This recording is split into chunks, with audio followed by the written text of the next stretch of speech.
Winning moment ni Dia Mate sa Reina Hispano-Americana 2025. Isa na namang parangal ang nakuha ng Pilipinas pagdating sa beauty pageant.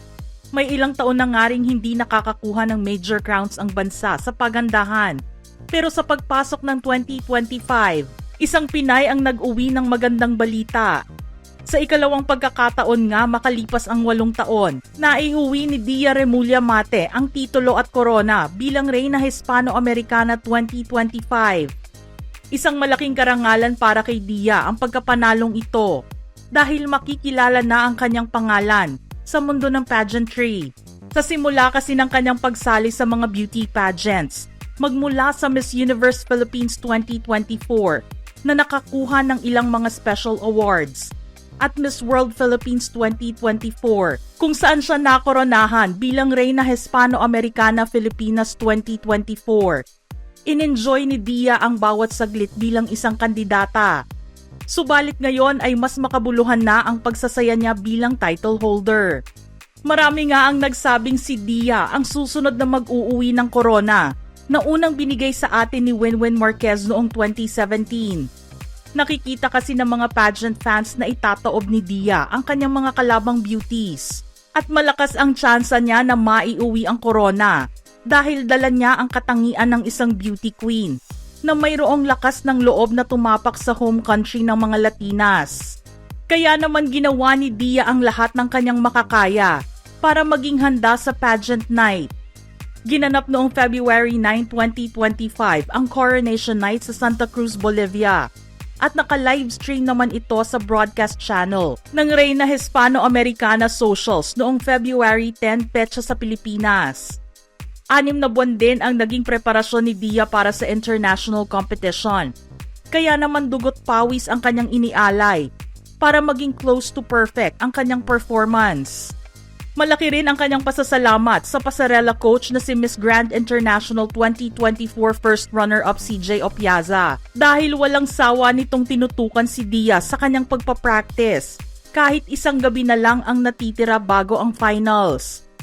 Maganda rin ang ipinakita niya sa prelims ng pageant, lalo na sa isinuot niyang national costume na naging isang malaking pasabog sa mga pageant fanatics. Inuwi rin niya kasi ang parangal bilang Best in National Costume para sa kanyang kasuotan na tinawag nilang banaag. Suot niya ang likha ng fashion designer na si Eran Montoya na isang gold gown na ang disenyo ay hango sa mga Baroque churches ng Pilipinas. Ang kasuotang ito ay nagtatampok sa 150,000 crystals na sumisimbolo sa vibrant stained glass windows ng mga simbahan. Pinalamutian din ito ng mga patterns ng Gold Mindanao Ochre bilang pagpupugay sa indigenous artistry at ang rattan touch ay inilagay sa tren ng gown upang parangalan ang Filipinos' artisanal skill. Para naman mabuo ang Natkos look ni Dia, isang salakot headpiece ang idinagdag bilang pagpupugay naman sa mga Pilipinong magsasaka. Isa namang standout moment kay Dia ang mabigyan ng pagkakataon na makapag-perform ng live sa finals night. Nangyari ito noong swimsuit competition nang siya ang maimbitahang kumanta sa classic song ni Selena na Como la Flor. Sinabi ni Dia na isa ring singer-songwriter na siya ang isa sa mga napiling mapabilang sa mga magbibigay ng live performance at nasabi na ito sa kanila 1 linggo bago ang coronation night. Ito rin ang nagbigay sa kanya ng perfect opportunity upang ipakita ang kanyang talento sa musika. Ani Dia sa isang interview, "Music is my first home. It was amazing to be on stage, singing my heart out. Right before the swimsuit competition. It gave me confidence. My dance training, my stage presence, all of it helped. And to be able to sing on a Latin American stage, that was just incredible." Gold nga yata ang kulay ni Dia para sa taong 2025. Dahil kung ang kulay na ito ay ginamit na niya noong irampa niya ang national costume. Inulit niya itong muli noong evening gown competition. Isang gold gown with flattering deep V-neck and subtle mermaid silhouette ang kanyang isinuot. Nagawa naman ng designer na si Rian Fernandez. Pero hindi lang sa mga kasuotan at sa pagtatanghal niya hinangaan si Dia. Dahil maganda ang kanyang naging kasagutan noong jury interview pa lamang. Natanong siya noong una kung bakit niya gustong mapanalunan ang Reyna Hispano-Americana crown. Sinabi niya na gusto niyang maging tulay sa pagitan ng Hispano-American and Filipino cultures. I want to be a testament that you don't need to speak the same language to create deep cultural connections. For example, here in Reyna Hispano-Americana, I don't speak Spanish, but I felt the love of my sisters, of the organization, and the Bolivians here in Bolivia.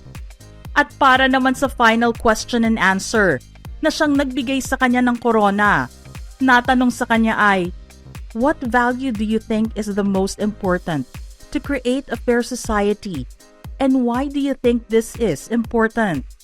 Ang kanyang naging kasagutan ay, I think the most important value that we should have is kindness. In my experience here in Bolivia, Latinas have shown me so much kindness and so much love even though racially I am not Latino. And the most beautiful thing I've noticed is that even though we don't speak the same language, we share the same culture, same heart, and same faith in God.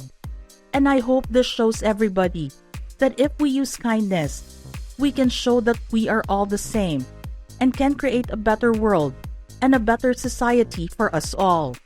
Aminado si Dia na nakaramdam siya ng kaba, pero noong matawag na siya para sumagot sa katanungan at noong makuha niya ang tanong, alam na niya, dun pa lang na makukuha niya ang corona. I was the last one called for the top 7 and I was scared I wouldn't make it. I knew that fate had brought me here, and when I got my question, I felt it. It was destiny. It just really was destiny and fate that I got a good question. And destiny that all of the judges on the panel speaks English.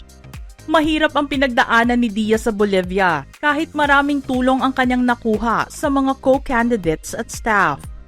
The language barrier was a challenge, but my pageant sisters and chaperones were so supportive. They always helped translate during events and tours. Kasama sa training niya bago sumabak sa competition ang pag-aaral ng Spanish. Sanay na rin kasi siya sa pasarela at sa pagsasalita ng Ingles dahil forte niya ito. Pero pagdating sa ibang lengguwahe, kailangan niyang mag-exert ng effort. Aniya, when it's not a need, it's better that I get to learn Spanish, which I was able to do naman. Just enough to get me by. I had so much fun learning it and learning all these new vocabularies and kind of starting to understand when people speak Spanish. It's nice to have a new skill. Sa pagbabalik tanaw ni Dia sa kanyang karanasan sa Bolivia, ninais niya na makabalik sa nasabing bansa para makakilala pa ng maraming Filipino na talaga namang hindi siya iniwan at sinuportahan siya hanggang sa huli. I'm more grateful that I have been given this title and that I have such a supportive team and organization and family that brought me here. It's really because of them that's why I won. Mula sa amin sa Showbiz Philippines, congratulations Dia Mate for winning Reyna Hispano-Americana 2025. And thank you for making the Philippines proud. Mga ka-showbiz peeps, gusto naming marinig ang inyong reaksyon sa ating istorya ngayon. Send in your thoughts in the comment section below.